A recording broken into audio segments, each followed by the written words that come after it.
ये तलवारों से पूछो, साक्षात दुर्गा थी युग की, ठाकुर द्वारों से पूछो।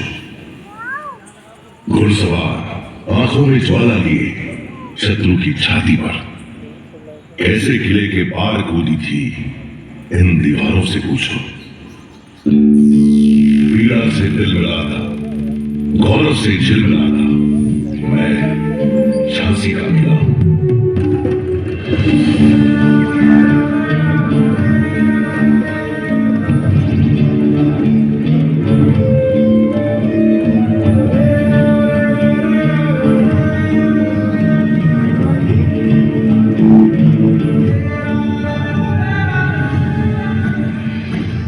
बेतवा और पहुंच नदियों के बीच बुंदेलखंड के पश्चिम में बसा है झांसी शहर। और झांसी शहर के केंद्र में अपनी ऊंची ऊंची प्राचीरों के साथ कई सदियों से खड़ा हूं मैं, झांसी का किला। सन 1613 ईस्वी में ओरछा नरेश महाराज वीर सिंह देव ने मेरा निर्माण करवाया था। 18वीं सदी की शुरुआत में पेशवा बाजीराव प्रथम ने जब फर्रुखाबाद के नवाब मोहम्मद खान मंगर से युद्ध करने के लिए बुंदेला राजा छत्रसाल की ओर मदद का हाथ बढ़ाया, तो राजा छत्रसाल ने अपना दिल खोलकर उनका आभार व्यक्त किया। पेशवा बाजीराव प्रथम को झांसी के साथ कुछ और भी क्षेत्र भेंट में दिए गए। इस तरह झांसी रजवाड़ा मराठा साम्राज्य में ढल गया और ध्वज बदल गया।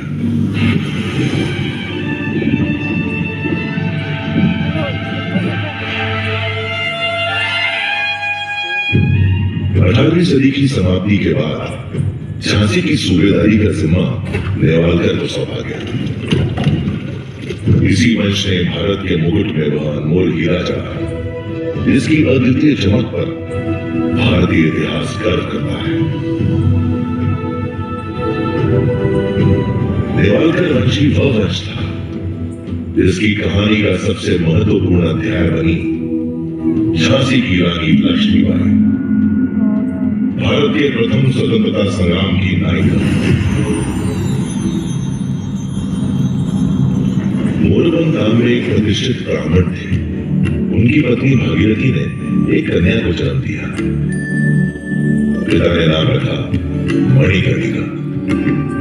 सबकी चहेती मणिकर्णिका को मां प्यार से मनु कहकर बुलाती थी और पेशवा बाजीराव द्वितीय छबीली कहकर पुकारते थे। चिमना जी की मृत्यु उपरांत मोरोपंत तांबे जी काशी से बिठूर आ गए थे, जहां वे पेशवा बाजीराव द्वितीय के लिए काम करते थे। नटखट मासूम मणिकर्णिका सबकी चहेती थी, लेकिन कमाल वह नहीं खेलती थी लट्टू या गिट्टी से। उसे तो लगाव था काशी की संस्कृति और मिट्टी से। उसे प्रेम नहीं था एकांत की अटारी से। वह तो मैदान में खेलती थी बर्छी, ढाल, कृपाण और कटारी से। ज्ञान लेने के लिए नहीं जाती थी इस तक या उस तक, उसकी शिक्षिकाएं थी उस तक। किसे पता था इस छबीली मनु का रिश्ता झांसी से जुड़ने वाला है। झांसी के गणेश मंदिर में 19 मई 1842 के शुभ दिन पर नेवालकर के महाराज गंगाधर राव से उनका विवाह हुआ और मेरे आंगन में जब उनका प्रवेश हुआ तो लगा मानो साक्षात लक्ष्मी का आगमन हुआ है। काशी की मणिकर्णिका को झांसी ने नया नाम दिया, लक्ष्मीबाई। अपने नए नाम लक्ष्मीबाई के साथ वह झांसी के लिए लक्ष्मी बनकर आई थी, राज्य में वैभव लाई थी। विवाह के हर्षोल्लास के बीच ईस्ट इंडिया कंपनी की हुकूमत ने महाराज गंगाधर राव को आधिकारिक तौर पर झांसी का राजा स्वीकार किया। उन्हें सभी प्रशासनिक अधिकार प्रदान कर दिए गए। ऐसा करने से झांसी के राजा और प्रजा दोनों को लाभ हुआ। राज्य की आमदनी में बढ़ोतरी हुई। महाराज गंगाधर राव को कड़क बिजली और भवानी शंकर की तोपों से सलामी दी गई।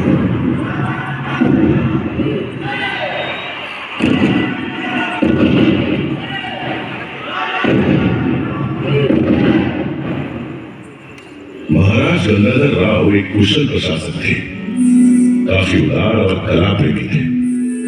उनकी नाट्यशाला में साहित्य, संगीत, नृत्य, नाटक की रसरशा होती रहती थी।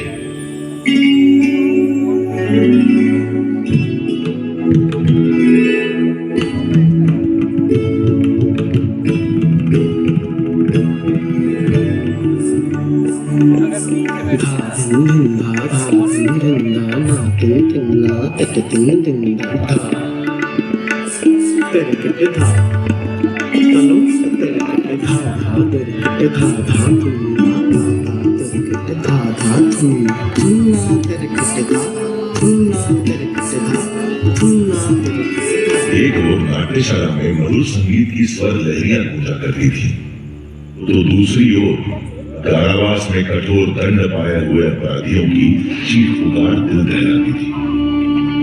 झांसी की न्याय प्रणाली ही कुछ ऐसी थी कि छोटे मोटे अपराधियों को भी फांसी की सजा सुना दी जाती थी।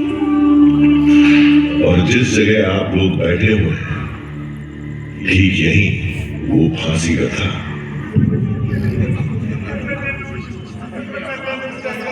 एक दिन रानी लक्ष्मीबाई सुबह सुबह शिव पूजन के लिए इधर से जा रही थी। उन्होंने फांसी सजा याफ्ता एक अपराधी की चीखें सुनी।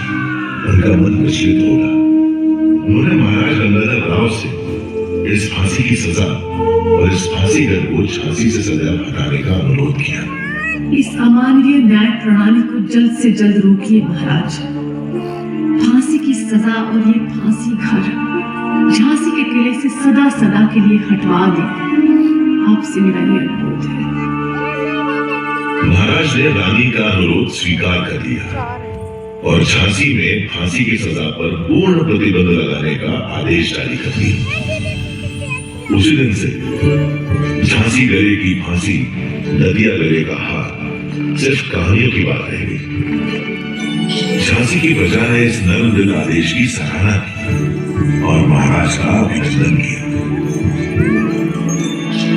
झांसी में इंसानियत की हवाएं बहने लगी। देश प्रेम की एक लहर के साथ नई ऊर्जा का प्रसार होने लगा। सुरक्षा की जिम्मेदारी अब केवल पुरुषों की नहीं रह गई थी, महिलाओं ने भी कमान संभाली। रानी लक्ष्मीबाई स्वयं तलवारबाजी एवं घुड़सवारी में निपुण थी। उन्होंने झांसी की स्त्रियों में भी इस कौशल का विकास किया। शस्त्रागार में नए हथियार ढलने लगे। एक तोप का नाम झांसी की रानी रखा गया। क्या धमाका था उसका! धीरे धीरे तैयार होने लगी इस युवा रणचंडी की दुर्गा सेना।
नाट्यशाला में दो कुशल नृत्यांगनाएं थी, मोतीबाई और जूही।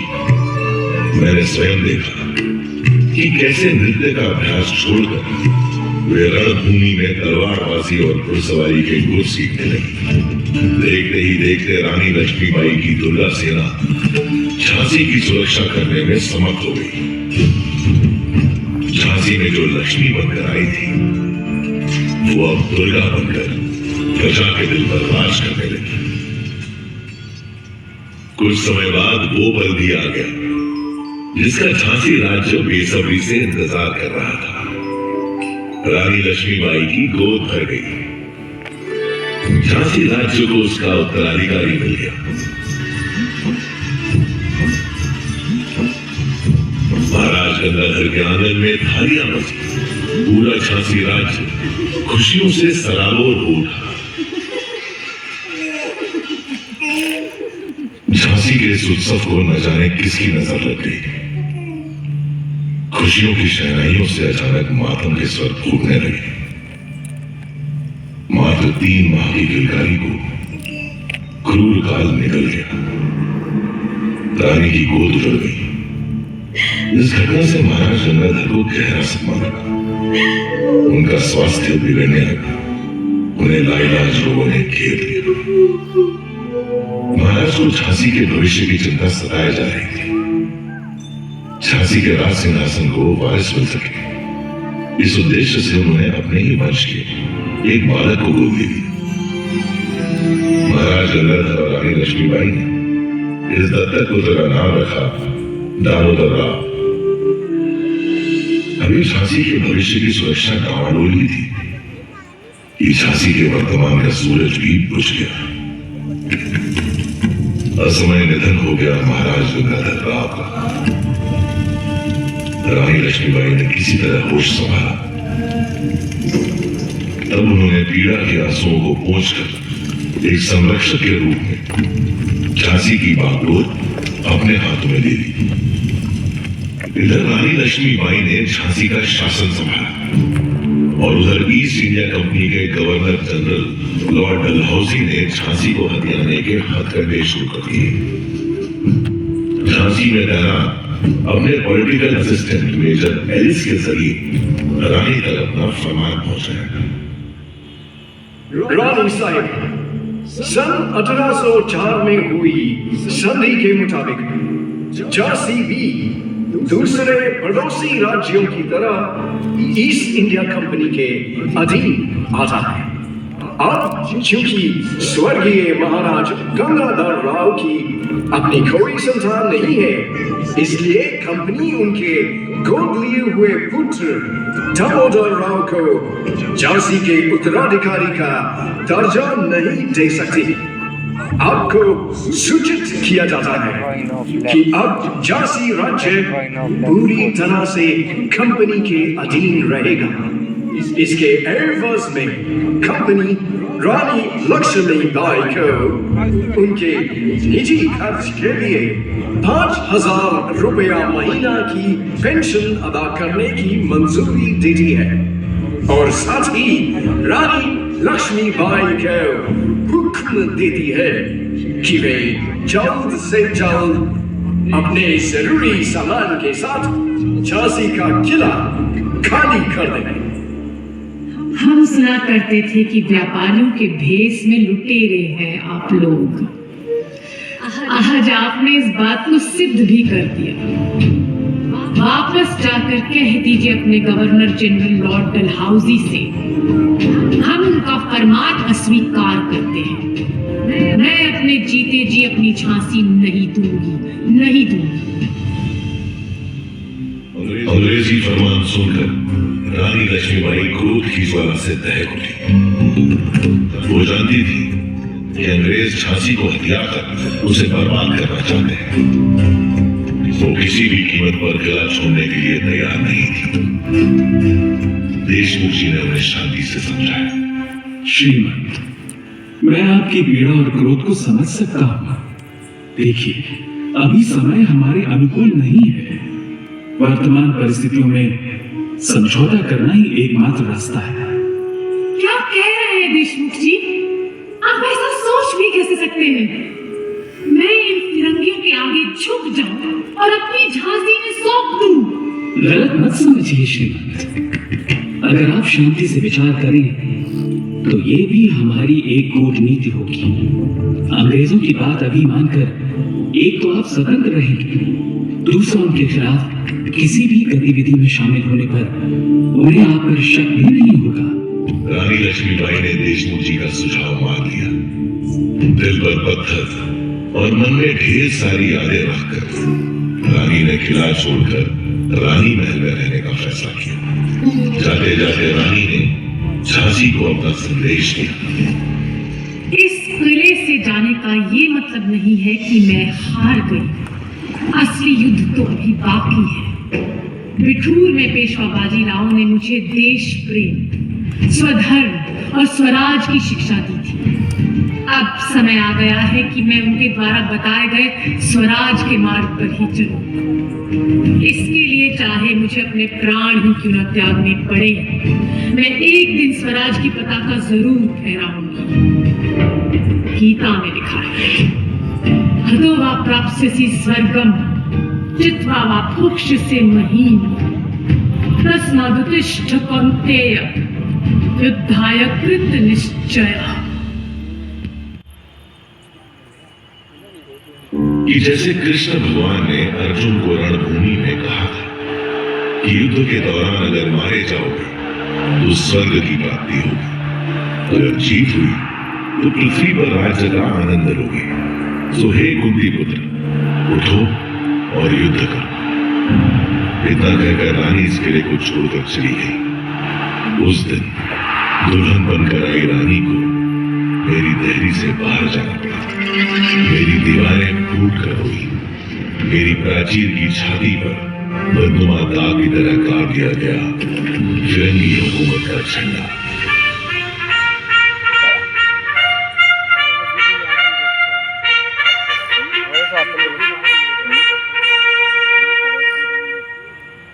हंसती खेलती झांसी का सुख वैभव छिन गया। अंग्रेजी हुकूमत ने न केवल आम जनता को प्रताड़ित किया, बल्कि रानी का अपमान करने का भी कोई मौका नहीं छोड़ा। रणनीति के अनुसार रानी अपमान का यह कड़वा घूंट पीने के लिए मजबूर थी। इस कठिन समय में एक दिन पेशवा नाना साहब का संदेशा लेकर रानी के पिता मोरोपंत जी उनसे मिलने आए। बेटी मनु, पेशवा का तुम्हारे लिए संदेश है कि तुम्हें झांसी राज्य की कमान संभालनी होगी।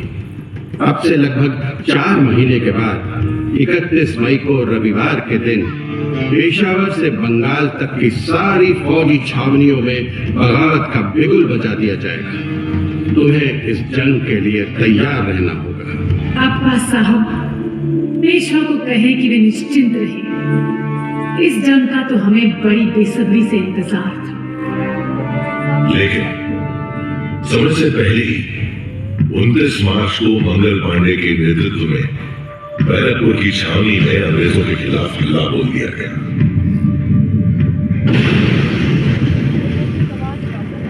मंगल पांडे की शहादत का शुभ समाचार भी आया। लेकिन 10 मई आते आते मेरठ में भी बगावत की शुरुआत हुई, जो दिल्ली को आजादी दिलाने तक जा पहुंची। अब बारी थी झांसी।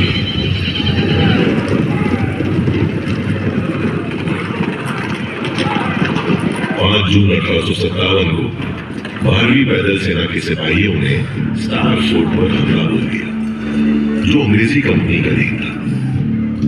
अंग्रेजों ने औरतों और बच्चों समेत झांसी किले में बना ली। इस समय तक विद्रोह की ज्वाला पूरे झांसी राज्य में फैल चुकी थी। 8 जून 1857 की सुबह सिपाहियों ने कैप्टन गॉर्डन को मार गिराया। गॉर्डन के मरते ही मेजर स्कीन ने सफेद झंडा लहराकर आत्मसमर्पण कर दिया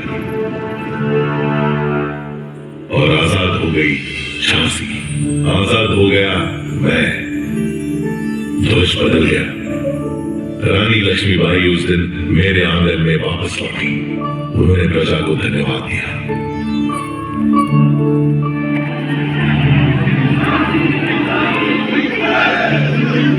मुझे गर्व है आप सभी पर, आपके हौसलों पर, आपकी बहादुरी पर। अगर आप लोग इस लड़ाई में अंग्रेजों के खिलाफ खड़े न होते तो हम ये जंग कभी नहीं जीत पाते। लेकिन याद रहे, खतरा अभी पूरी तरह से टला नहीं है। हमें चौकन्ना रहना होगा। अंग्रेज कभी भी पलटवार कर सकते हैं। हमें झांसी को फिर से उन्नति की राह पर लाना है। झांसी के विकास का काम शुरू हो गया। इस दौरान रानी लक्ष्मीबाई ने हर चुनौती का सामना अपनी बुद्धिमत्ता से किया। हर तरह की घटनाओं से जूझते हुए रानी लक्ष्मीबाई स्वयं को मजबूत कर ही रही थी कि एक दिन मोतीबाई एक बुरी खबर लेकर आया। श्रीमंत, हमें अपने सूत्रों से पता चला है कि पूरे देश में बगावत की आग को अंग्रेजों ने बुझा दिया है। दिल्ली, लखनऊ, कानपुर, बिठूर, बनारस, इलाहाबाद, हर जगह विद्रोह को कुचल दिया गया है। यहाँ तक कि शहंशाह हिंदुस्तान बहादुर शाह जफर को लाल किले में मुकदमा चलाकर उन्हें देश निकाला दे दिया गया है। उन्हें रंगून भेजा जा रहा है। श्रीमंत, बुरी खबर लाई हो मोतीबाई, बहुत बुरी। क्या तुम्हारे पास तात्या या पेशवा की कोई खबर है? जी हाँ श्रीमंत, पता चला है कि तात्या और राव साहब तो अपने 20,000 सिपाहियों के साथ कानपुर में डटे हुए हैं। लेकिन क्या मोतीबाई, लेकिन क्या? लेकिन श्रीमंत, बिठूर और कानपुर की लड़ाई के बाद से नाना साहब और अजीमुल्लाह खान का कुछ पता नहीं कि वे दोनों कहाँ हैं। हे भगवान, वे दोनों जहाँ भी हो सुरक्षित हो। अंग्रेजी फौज किस ओर बढ़ रही है? क्या इसकी भी कोई खबर मिली है? जी श्रीमंत, राहतगढ़ और बानपुर में अंग्रेजी फौजों ने हमला किया है, पर वहाँ के हालात की पूरी जानकारी नहीं है। हाँ, लेकिन ये सूचना जरूर मिली है कि जनरल ब्यूरोज के नेतृत्व में अंग्रेजी फौज झांसी की ओर बढ़ रही है। हमें पता था हमें कि ये फिरंगी लौटेंगे। हमें अब पूरी तैयारी कर लेनी चाहिए। मोतीबाई, क्यूरी को हमारा संदेश लेकर तात्या के पास कालपी भेजिए। तुरंत वो तात्या से कहें कि जब अंग्रेज झांसी पर हमला करें तब तात्या अपनी फौज के साथ अंग्रेजों पर पीछे से धावा बोल दे। इस तरह इन अंग्रेजों को संभलने का मौका नहीं मिलेगा। जी श्रीमंत। राहतगढ़ से भी बुरी खबर ही आई। अंग्रेजों ने वहां भाई फाजिल मोहम्मद खां को फांसी पर चढ़ा दिया था। उनके भाई अपने रिसालदार गुल मोहम्मद और लगभग 400 सिपाहियों के साथ झांसी पहुंचे।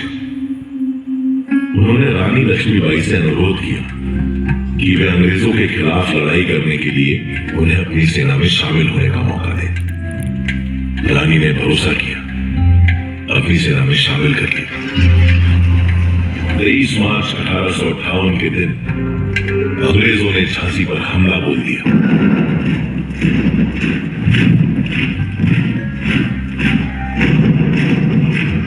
बारूद के धमाकों के बीच खड़ा मैं ये सब देख रहा था, लेकिन झांसी में वफादारों की भी कोई कमी नहीं थी। फाटक पर ही अंग्रेजों पर टूट पड़े कुंवर खुदा बख्श। लड़ते लड़ते उन्होंने अपने प्राणों की आहुति दी।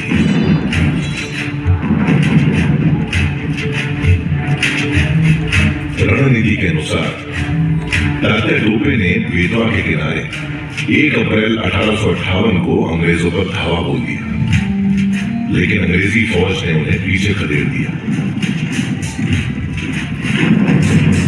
रानी लक्ष्मीबाई की रणनीति विफल हो चुकी थी। उन्हें स्वयं ही अंग्रेजों का सामना करना था। रानी लक्ष्मीबाई और उनकी सेना युद्ध के लिए तैयार थी, लेकिन विश्वासघात के लिए नहीं। लड़ाई के 11वें दिन पीर अली और दुल्हनजू ने किले का ओछा द्वार खोल दिया।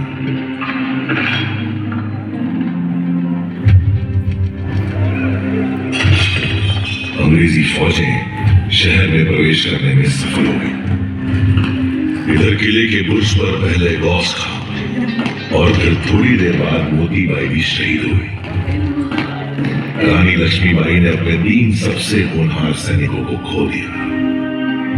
आज भी इस किले की मिट्टी में ही सुपुर्द खाक हैं ये शूरवीर। रानी अंग्रेजों का डटकर मुकाबला कर रही थी, लेकिन परिस्थितियां झांसी के विरुद्ध होती जा रही थी। उस समय अंग्रेजों को भ्रमित करने के लिए बहादुर झलकारी बाई रानी लक्ष्मीबाई का वेश धारण करके युद्ध भूमि में उतर गई। वेशभूषा के कारण झलकारी को रानी समझकर उनसे युद्ध कर रहे थे। झलकारी ने रानी लक्ष्मीबाई और उनके पुत्र की जान बचाने के लिए अपने प्राणों की आहुति दी। तभी मैंने देखा कि कैसे अपने घोड़े पर सवार पीठ पर ममता की चादर ओढ़े हुए रानी लक्ष्मीबाई मेरे किले की टूटी हुई दीवारों से कूदी और देखते ही देखते मेरी आंखों से उछल हो गई।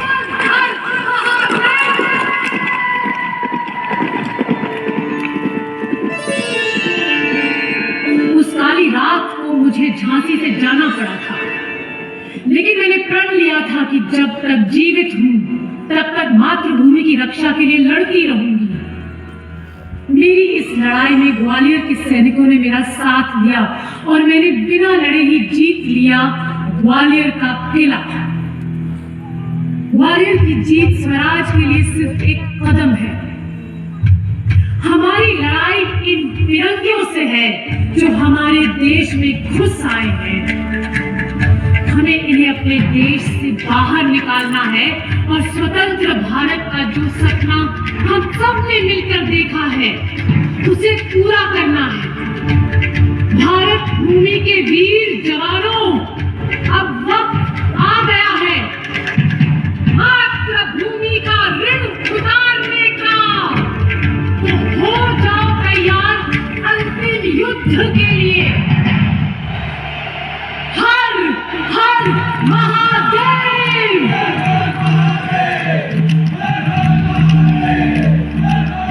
अंग्रेजों से अंतिम युद्ध का समय आ गया था।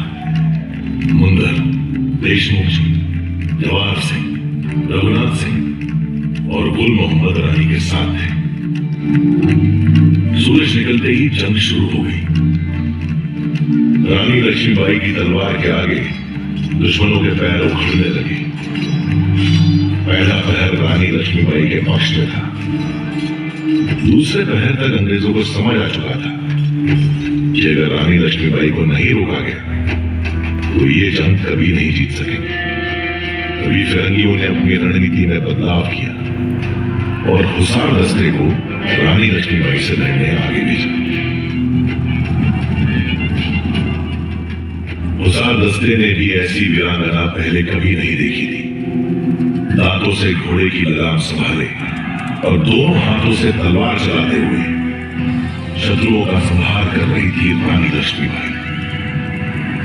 लेकिन उस दिन रानी का विश्वास पात्र घोड़ा उनका साथ न दे सका। एक नारे के पास पहुंचकर ठहर गया। रानी को हुसार दस्ते ने घेर लिया। ठिठक गया समय, ठिठक गई दिशाएं, ठिठक गई थी मेरी भी सांसें। दुश्मनों से घिरी रानी आंधी प्रबंधन की तरह लड़ती रही। तभी एक अपघाती दरिंदे ने उनकी पसलियों के पास तलवार से वार किया। रानी चोटिल हो गई। उनके शरीर से खून बह रहा था और वो तो खूब लड़ी मर्दानी, वो तो झांसी वाली रानी थी। घाव खाकर भी पूरे ताव और चाव से लड़ती रही। एक एक कर शत्रु धराशायी हो रहे थे। किसी ने उनके सिर पर वार किया। इस बार उनकी आंख संगीन हो गई तो उन्हें ठीक से दिखाई नहीं दे रहा था। फिर भी रानी डटी रही। हुसारों का सफाया करते हुए तभी गुल मोहम्मद और बाकी साथी रानी के पास पहुंचे। सबने देखा कि रानी नख से शिख तक खून से लथपथ है। देखते देखते रानी घोड़े की पीठ पर लुढ़क गई। मेरे मन में गूंज रहे युद्ध शुरू होने से पहले के रानी के शब्द। आज ये युद्ध का अंतिम दिन हो सकता है। अगर मैं मर जाऊं तो तुम्हें मेरे पुत्र दामोदर की रक्षा करनी होगी। याद रहे, चाहे कुछ भी हो जाए, मेरी मौत के बाद कोई भी फिरंगी मेरे शरीर को छूने ना पाए। गुल मोहम्मद ने रानी के घोड़े की लगाम संभाली और उन्हें जंग के मैदान की दूसरी ओर बाबा गंगादास जी की कुटिया में ले गया। रानी की हालत नाजुक थी। बाबा गंगादास ने उनकी नब्ज पकड़ी तो उनकी आंखों में नमी साफ दिखाई देने लगी। हम सब जिस घड़ी की कल्पना भी नहीं कर सकते थे, वो घड़ी हमारे सामने थी।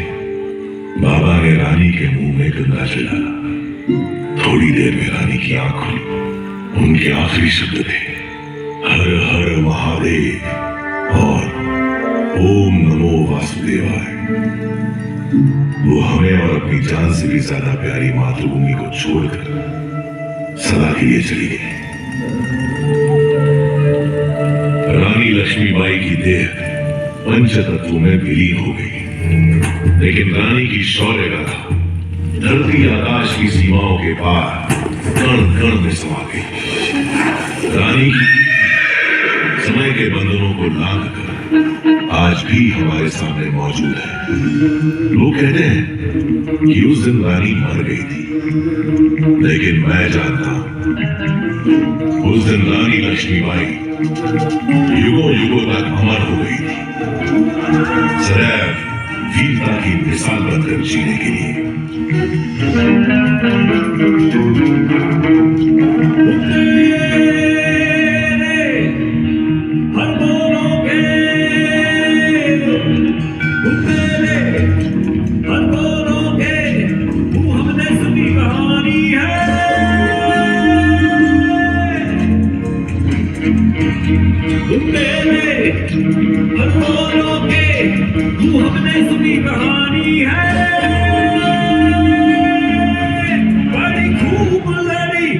खूब लड़ी मर्दानी, वो तो झांसी वाली रानी है। झांसी वाली रानी है।